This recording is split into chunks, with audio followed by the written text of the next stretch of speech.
Hi friends, welcome to the Law Teller YouTube channel.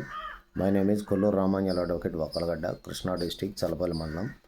ఈ రోజు నేను ఇప్పుడు మీకు చెప్పే టాపిక్ ఏంటంటే మన ఇండియా వైడ్గా ఎన్ని రకాల ట్రిబ్యునల్స్ ఉన్నాయి. మన ఇండియా వైడ్గా ఉన్నటువంటి భారతదేశం మొత్తంలో ఉన్నటువంటి ట్రిబ్యునల్స్ 3 రకాలు ఉన్నాయి.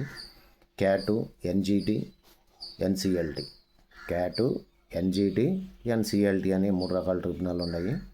క్యాట్ అంటే central administrative tribunal. Central administrative tribunal ఈ ట్రిబ్యునల్ వచ్చి న్యూఢిల్లీలో, హైదరాబాద్లో, అలాగే చెన్నైలో ఉంది. ఇంకపోతే సెకండ్ వన్ వచ్చేసి NGT, national green tribunal.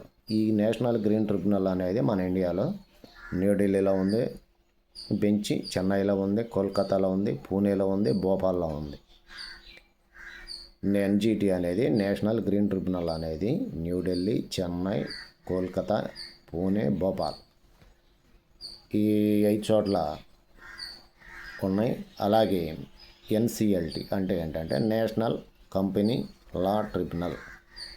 National company law tribunal NCLT అంటే నేషనల్ కంపెనీ లా ట్రిబ్యునల్ అనేది మన ఇండియాలో బెంచ్లు అనేది హైదరాబాదు, ముంబై, చెన్నై, న్యూఢిల్లీ.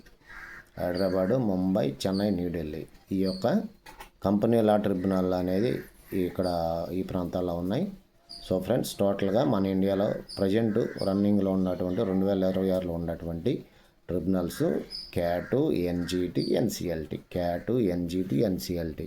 క్యాట్ అంటే సెంట్రల్ అడ్మినిస్ట్రేటివ్ ట్రిబ్యునల్, ఎన్జీఐటీ అంటే నేషనల్ గ్రీన్ ట్రిబ్యునల్, అలాగే ఎన్సీఎల్టీ అంటే national company law tribunal. So friends, మరో వీడియోతో మళ్ళీ కలుస్తాను. Until then bye friends, please subscribe my channel.